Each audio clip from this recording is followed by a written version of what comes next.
And good morning students, कैसे हो आप सब लोग। आज मैं प्रीति कंसल आत्मगिरी स्कूल जाडेश्वर भरूच से क्लास 7th को आज मैं बच्चों ग्रामर से हमारी ग्रामर जो है मैं और मेरा व्याकरण उससे मैं आज आपको प्रत्यय कराऊंगी। मैंने आपको प्रीवियस क्लास में बच्चों उपसर्ग कराए थे तो वो उपसर्ग आपको समझ में आए होंगे। अब मैं आज आपको प्रत्यय कराती हूँ।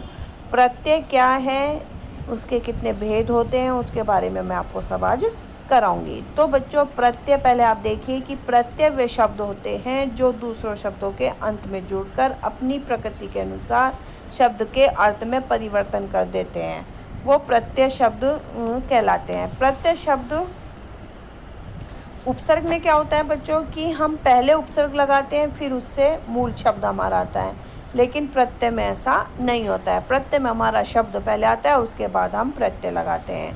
प्रत्यय शब्दों दो शब्दों से मिलकर बना होता है, प्रति प्लस ए। तो प्रत्यय हमारा उसका अर्थ वो हमारा शब्द बना। तो प्रति शब्द का अर्थ होता है साथ में पर बाद में, और ए का अर्थ होता है चलने वाला। तो जो अतः प्रत्यय का अर्थ हुआ साथ में या बाद में चलने वाला, जो साथ में चल रहा है या जो बाद में चल रहा है उसको हम प्रत्यय कहते हैं। ठीक है बच्चों। उपसर्ग में क्या होता है कि उपसर्ग में वो पहले आता है और प्रत्यय में हम बाद में लगाते हैं। तो प्रति और ए दो शब्दों के मेल से प्रत्यय बनता है। कैसे बनता है? प्रति और ए दो शब्दों के मेल से प्रत्यय शब्द का निर्माण हुआ। प्रति का अर्थ साथ में और बाद में होता है और ए का अर्थ चलने वाला होता है। इस प्रकार प्रत्यय का अर्थ हुआ शब्दों के साथ पर बाद में चलने वाला, लगाने वाला शब्दांश। अतः जो शब्दांश के अर्थ में जोड़े जाते हैं उन्हें प्रत्यय कहा जाता है। ठीक है बच्चों। तो ये आपको प्रत्यय का अर्थ समझ में आया होगा। प्रति और ए दो शब्दों का मेल से प्रत्यय का शब्द का निर्माण हुआ है। ऐसे ही ये ऊपर बताया मैंने आपको, ऐसे ही ये नीचे दिया गया है। ठीक है। नेक्स्ट देखिए, वे शब्द जो शब्द के अंत में जोड़े जाते हैं उन्हें प्रत्यय कहते हैं।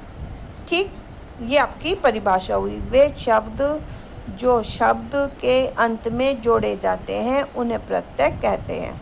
कैसे? जैसे गाड़ी प्लस वाहन तो गाड़ी वाहन, अपना प्लस पन तो अपनापन। तो पन हमारा जो है वो लास्ट में जुड़ रहा है और वाहन भी हमारा लास्ट में जुड़ रहा है, तो क्या हुआ हमारा उसमें वाहन प्रत्यय हुआ, गाड़ी हमारा मूल शब्द हुई। ऐसे ही अपना में अपना हमारा मूल शब्द हुआ और पन हमारा प्रत्यय हुआ। ठीक है। अब आप देखिए प्रत्यय के भेद। ठीक है। प्रत्यय के भेद क्या है? प्रत्यय के दो भेद होते हैं, कृत प्रत्यय और तद्धित प्रत्यय। कितने भेद होते हैं बच्चों? दो, कृत प्रत्यय और तद्धित प्रत्यय। कृत प्रत्यय में भी विकारी और अविकारी होते हैं और तद्धित प्रत्यय में हमारे कर्तावाचक, भाववाचक, ऊनवाचक, संबंधवाचक, अप्रत्ययवाचक, गुणवाचक, स्थानवाचक और अव्ययवाचक होते हैं। ठीक है। या जैसे कि आपकी बुक में दिए गए हैं, आपके बुक के अनुसार भी ऐसे ही आपकी बुक के जो बुक में दिए हैं, मैं एक बार आपकी बुक में से भी मैं आपको बता देती हूँ कि ऐसे ही सेम वे ही हैं, बस थोड़ा नाम उनका अलग है। एक मिनट रुकिए आप। हाँ देखिए, तो आपका जैसे कि मैंने कृत प्रत्यय के भेद बताए, विकारी और अविकारी। ठीक है। तो विकारी में कौन कौन से आते हैं आपके? क्रियार्थक। ठीक है। क्रियार्थक में संज्ञा, कर्तावाचक संज्ञा, वर्तमानिक कृदंत और भूतकालिक। कृत को ही कृदंत भी कहते हैं। जो कृत है, कृत प्लस अंत हमारा कृदंत हो जाता है। तो कृत प्रत्यय को भी कृदंत प्रत्यय कहते हैं। ठीक है। तो जो कृत प्रत्यय की शब्द रचना है वो संज्ञा से बनने वाले और विशेषण से बनने वाले शब्दों की होती है। और कृत प्रत्यय के भेद जो होते हैं वो मैं आपको बताती हूँ। कृत प्रत्यय के भेद कौन कौन से हैं? कर्तावाचक कृत प्रत्यय, कर्मवाचक कृत प्रत्यय, कर्णवाचक कृत प्रत्यय, भाववाचक कृत प्रत्यय और क्रियार्थक कृत प्रत्यय। तो कितने हो गए? ये हमारे 5 प्रकार के हो गए। ऐसे ही तद्धित प्रत्यय के भेद दिए गए हैं। तद्धित प्रत्यय के भी 8 भेद दिए गए हैं, जो इस कर्तावाचक, भाववाचक, संबंधवाचक, गणनावाचक, गुणवाचक, स्थानवाचक और लघुतावाचक या ऊणवाचक, सादृश्यवाचक या अव्यचक वाचक, ये सब एक ही तरह के ही वाचक हैं, बस नाम उनका अलग अलग दिया गया है। ठीक है बच्चों, अब मैं बताती हूँ आपको कृत प्रत्यय। कृत प्रत्यय कौन सा होता है? क्रिया या धातु के बाद जो प्रत्यय लगाए जाते हैं उन्हें कृत प्रत्यय कहते हैं। कृत प्रत्यय के मेल से बने शब्दों को कृदंत कहते हैं। फिर से मैं एक बार फिर रिपीट कर रही हूँ बच्चों, फिर से ध्यान से देखिए, सुनिए। क्रिया या धातु के बाद जो प्रत्यय लगाया जाए, जो क्रिया अगर आई है या धातु रूप आया है, उसके बाद जो अगर प्रत्यय आ रहा है उसे कृत प्रत्यय कहते हैं। जैसे पढ़ प्लस ई तो क्या बन गया? पढ़ाई। अब जैसे यहाँ कृत प्रत्यय को उदाहरण दिए गए हैं, अक, लेखक, नायक, गायक, पाठक, अक्कड़ में भुलक्कड़, घुमक्कड़, पियक्कड़, आंख में तैराक, लड़ाक। ठीक है, तो क्रिया या धातु के बाद जो प्रत्यय लगाए जाते हैं उन्हें कृत प्रत्यय कहते हैं।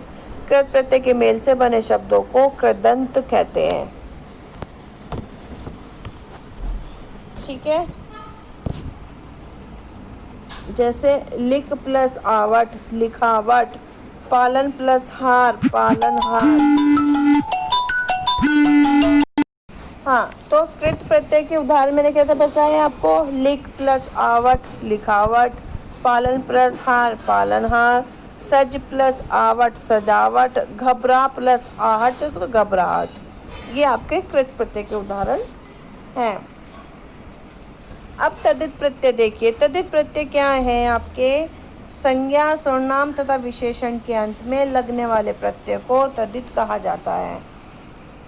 ठीक है, संज्ञा, सर्वनाम तथा विशेषण के अंत में लगने वाले जो प्रत्यय हैं उनको तद्धित कहा जाता है। तद्धित प्रत्यय के मेल से बने शब्द को तद्धितांत भी कहते हैं। ठीक है, फिर से एक बार रिपीट कर रही हूँ। संज्ञा या सर्वनाम तथा विशेषण तीनों के अंत में, अगर वो संज्ञा है, सर्वनाम है या विशेषण है, उन तीनों के उसमें अगर प्रत्यय को तद्धित कहा जाता है। तद्धित प्रत्यय के मेल के बने शब्द को तद्धितांत कहते हैं। जैसे कि मानव दिया गया है, तो मानव क्या है? आपकी संज्ञा हो गई, तो मानवता, तो ता हमारी प्रत्यय, तद्धित प्रत्यय। बच्चा तो बचपन। ठीक है, तद्धित प्रत्यय के उदाहरण देखिए। लघु प्लस ता, लघुता, बड़ा प्लस आई, बड़ाई, सुंदरता प्लस सुंदर प्लस ता, सुंदरता, बुढ़ापा प्लस पै, बुढ़ापा।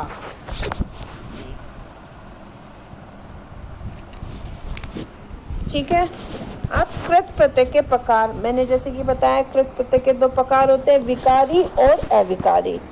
तो ऐसे कृत प्रत्यय जिनसे शुद्ध संज्ञा या विशेषण बनते हैं। अविकारी अवयव कृत प्रत्यय।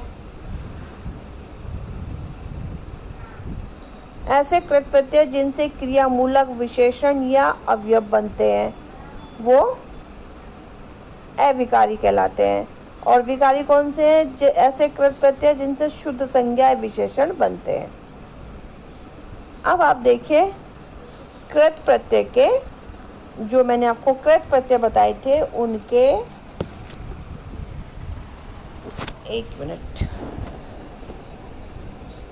हाँ, गुणवाचक कृदंत शब्दों से किसी विशेष गुण या विशिष्टता का बोध होता है। ये कृदंत आऊ, आवाना, इवा, वा इत्यादि प्रत्यय को जोड़कर बनाए जाते हैं। ठीक है, जिसमें गुणों का हो रहा है।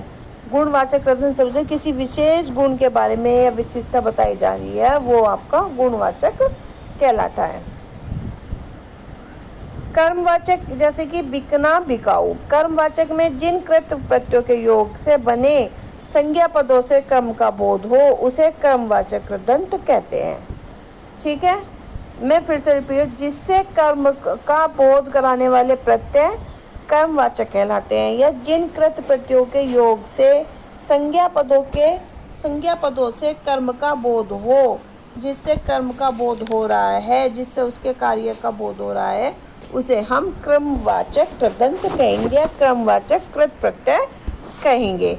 ये धातु में ओना, ना और नति प्रत्ययों के रूप से योग बनते हैं। जैसे कि आप देखिए, आपका दिया गया है ओना, तो खिलौना, बिछोना, सलोना, ये आपके ओना से शब्द बनेंगे। फिर वैसे ही आप दूसरा देखिए, नी, ना दिया गया है, ना, तो ना से ओढ़ना, पढ़ना, चढ़ना,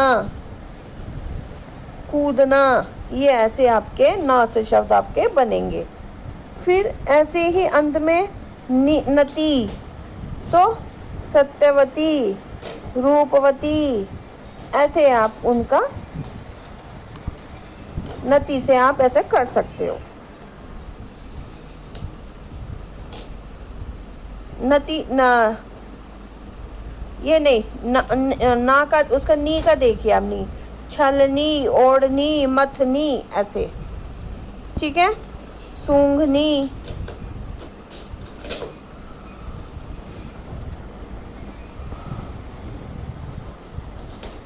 तो ये आपके कर्मवाचक कृत प्रत्यय हुए। फिर कर्णवाचक कृत प्रत्यय देखिए, जिन कृत प्रत्ययों के योग से बने संज्ञा पद से क्रिया के साधन का बोध होता हो, उन्हें कर्णवाचक कृत प्रत्यय तथा इनसे शब्दों के कर्णवाचक कृदंत कहते हैं। तो जिन कृत प्रत्ययों से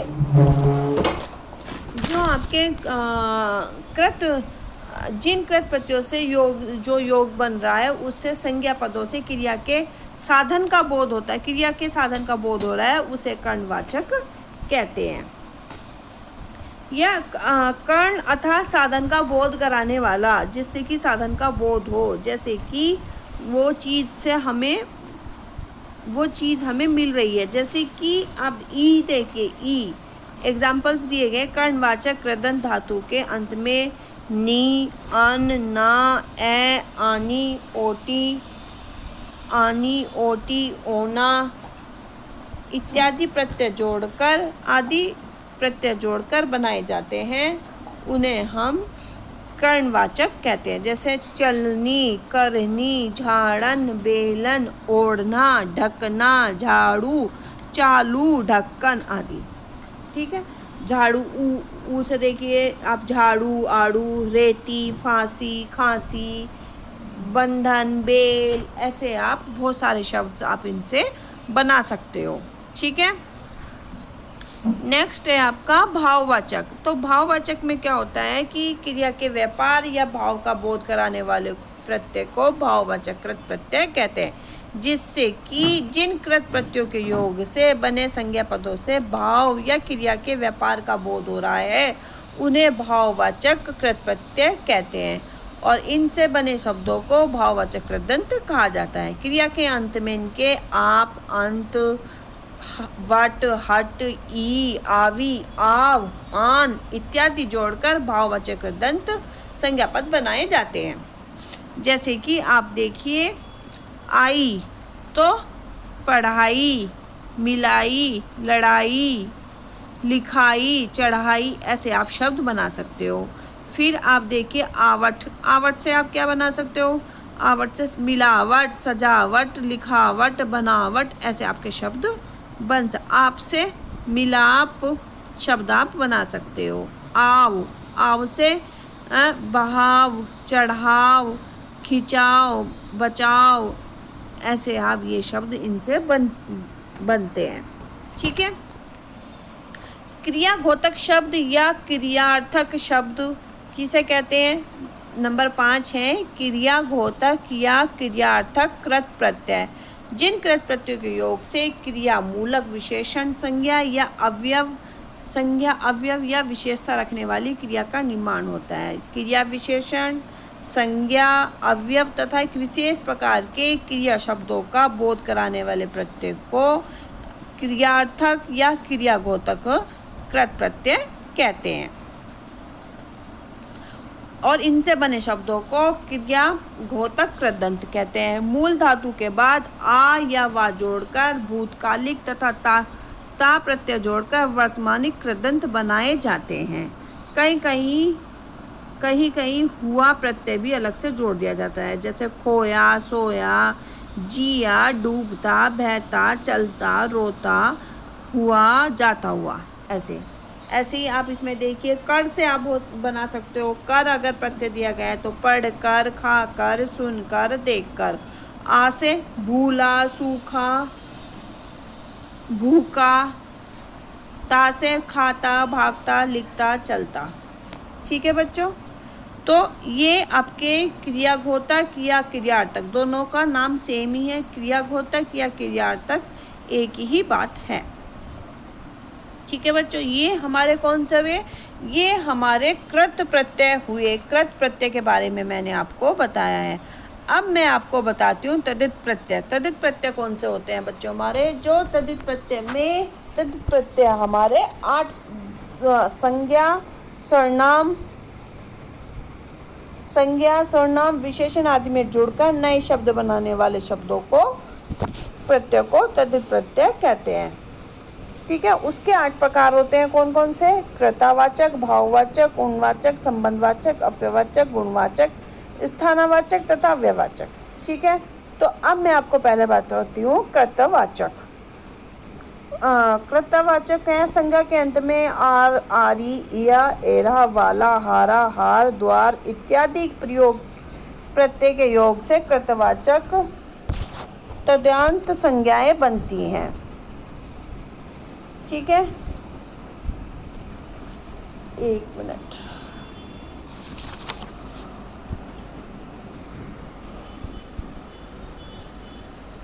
अर्थात जिस प्रत्यय में कर्ता का बोध होता हो उसे हम कृतवाचक तद्धित प्रत्यय कहते हैं। जैसे आर से सोना, सुनार। आर का मतलब होता है सोना, तो सोना का सुनार। आरी जुआ, जुआरी। इया मजाक, मजाकिया। या गर कार तो संगीत, कला, कहानी, पत्र तो इनसे संगीतकार, कलाकार, कहानीकार, पत्रकार। समझ तो समझदार, पालन तो पालनहार, सब्जी वाला तो सब्जी वाला। गाड़ी अगर अब दिया मूल शब्द तो गाड़ी वाला। अगर क्या कहते हैं रिक्शा दिया तो रिक्शा वाला, सूरत दिया तो सूरत वाला। जो भी मूल रूप दिया है और जो प्रत्यय है उसे मिलाकर वैसा ही शब्द बन जाएगा। ठीक है, तो ये क्या हुआ? कृतवाचक तद्धित प्रत्यय। अब नेक्स्ट देखिए संबंधवाचक तद्धित प्रत्यय, अर्थात जिस प्रत्यय में संबंध के बारे में बताया जा रहा है। संज्ञा के अंत में हाल, एति, ओति, आल, ई, एरा, जा, वाल, या इत्यादि प्रत्यय को जोड़कर संबंधवाचक तद्धित संज्ञा बनाई जाती है। अर्थात जिसमें संबंध का बोध होता है, जिसमें संबंध का बोध कराया जा रहा है, वह संबंध तद्धित प्रत्यय होता है। जैसे ना हाल ले दिया, फिर नाना दे दिया तो ननिहाल। बाप ओती तो बाप बपोती, मनोती। हाल नानी, दादी तो ननिहाल, ददिहाल।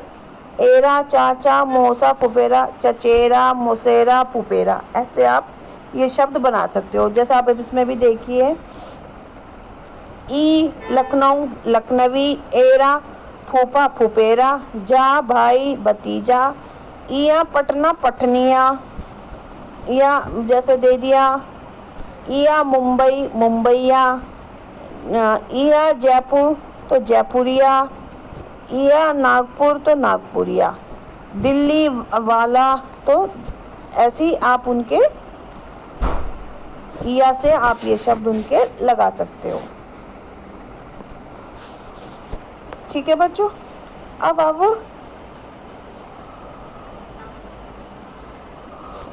हाँ, जिससे नेक्स्ट आप देखिए अप्रत्ययवाचक तद्धित प्रत्यय। व्यक्तिवाचक संज्ञा पदों के अंत में आयन, या आदि प्रत्यय लगाकर अप्रत्ययवाचक तद्धित संज्ञाएं बनाई जाती है। इनसे वंश, संतान, संप्रदाय आदि का बोध होता है। जैसे वासुदेव वासुदेवै, अ से मनु मानव, अ से करु कौरव। उनसे उनके वंश का या संप्रदाय का पता चलता है, वो आपके अप्रत्ययवाचक तद्धित प्रत्यय कहलाते हैं। नेक्स्ट है आपका गुणवाचक तद्धित प्रत्यय। तो जिन प्रत्ययों से गुण का बोध होता है वो तद्धित प्रत्यय गुणवाचक तद्धित प्रत्यय कहलाते हैं।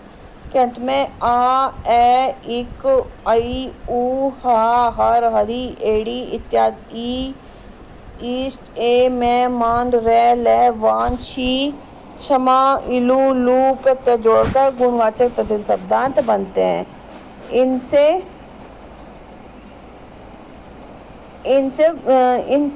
इनसे संबंध होने पर गुण प्रकट होता है। जैसे आ से भूख, भूखा, अ से नीश, नैश, एक शरीर, शारीरिक, पक्ष, पक्षी, बुद्धू, बुढ़ू, छूत, छूथर, गांजा, एड़ी, गंजेड़ी, लाल, ईमा, लालिमा, इष्ट, वर, वरिष्ठ, कुल, कुलीन, मधुर, मधुर, वत्स, मायावी, मायावी। ठीक है, जिनसे गुणों का प्रतीत हो रहा है, गुणों का पता चल रहा है। वान, गुणवान, इला, चमकीला, भारत, ये तो भारतीय, क्रोध, ई तो क्रोधी, जंगली, ऐसे शब्दों का जिनसे भाव प्रकट हो रहा है, गुण, उसके गुणों का प्रकट चल रहा है, उसकी गुणों की विशेषता बताई जा रही है, वो हमारे गुणवाचक तद्धित प्रत्यय कहलाते हैं। ठीक है, नेक्स्ट है आपका भाववाचक तद्धित प्रत्यय।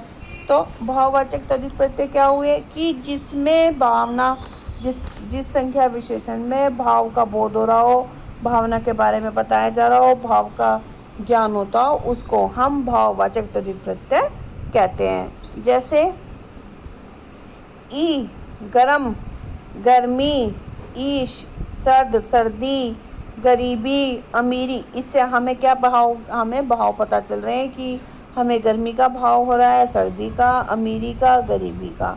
मोटा आपा, मोटापा, बूढ़ा आपा, बुढ़ापा, बच्चापन, बचपन। तो इनसे हमें क्या पता चला, इनसे हमें भाव प्रकट हो रहे हैं, हमें उनकी भावनाओं का पता चल रहा है, तो उससे हम भाववाचक तद्धित प्रत्यय कहते हैं। ठीक है, उणवाचक या लघुतावाचक तद्धित प्रत्यय।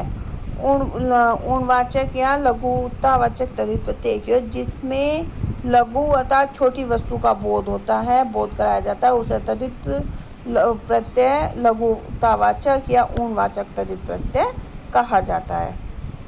या जिसके अंत में आ, कै, री, ओला, इया, ई, की, टी, टाटी, डाडी, ली इत्यादि प्रत्यय लगाकर लघुतावाचक या उणवाचक तद्धितांत संज्ञाएं बनती है। इनसे किसी वस्तु या प्राणी की लघुता, ओछापन, हीनता इत्यादि का भाव व्यक्त होता है। ठीक है, जैसे एग्जाम्पल का ढोल, ढोलक, री छाता, छतरी, या बूढ़ी, बुढ़िया, ई टोप, टोपी। ठीक है, इनसे उनकी लघुता का, ओछापन का, हीनता इत्यादि का भाव का पता चलता है। तो ये क्या होते हैं आपके लघुतावाचक या उणवाचक तद्धित प्रत्यय। नेक्स्ट आपका स्थाननावाचक तद्धित प्रत्यय। स्थाननावाचक तद्धित प्रत्यय संज्ञा के पदों के अंत में या जिसमें स्थान का बोध होता है, स्थान के बारे में बताया जाता है, उसे हम स्थानवाचक तद्धित प्रत्यय कहते हैं। जैसे संज्ञा के पदों के अंत में ई, या, आना, स्थान, कहा, आड़ी, वाल, तत् इत्यादि प्रत्यय जोड़कर स्थानवाचक तद्धांत शब्द बनाए जाते हैं। इनमें स्थान या स्थान सूचक विशेषण का बोध होता है। जैसे ई जर्मन तो जर्मनी, ई गुजरात तो गुजराती, या पटना तो पटनिया, गहा चारा तो चरगाहा, आगा आड़ी तो अगाड़ी, सर्वत्र तो सर्वत्र, यद तय तो यत्र, तद त्रय तो तत्र। तो जिसमें स्थान के बारे में बताया जा रहा है, मुंबई या तो मुंबईया, बनारस वाला तो बनारस वाला। तो जिसमें उसके स्थान के बारे में बताया जा रहा है, स्थान का बोध होता है, उसे हम स्थानवाचक तद्धित प्रत्यय कहते हैं। फिर लास्ट है आपका अव्ययवाचक तद्धित प्रत्यय। संज्ञा सर्वनाम या विशेषण के पद के अंत में अ, तो, तना, भर, यो, तद तो को जोड़कर अव्ययवाचक तद्धितांत शब्द बनाए जाते हैं। इनका प्रयोग प्राय क्रिया विशेषण की तरह ही होता है। जैसे क्रिया विशेषण का प्रयोग होता है, ऐसे ही इनका प्रयोग किया जाता है।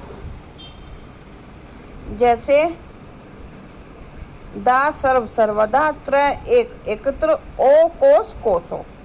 ठीक है, तो ये आपके प्रत्यय थे। एक होता है सादृश्यवाचक तद्धित प्रत्यय, जिसमें समता या समानता का बोध होता है। जिसमें क्षमता या समानता का बोध होता है, उसे हम सादृश्यवाचक तद्धित प्रत्यय कहते हैं। जैसे लाल सा तो लालसा, सोना हरा तो सुनहरा। ऐसे शब्द जिसमें समता या समानता का बोध होता है, उसे हम सादृश्यवाचक तद्धित प्रत्यय कहते हैं।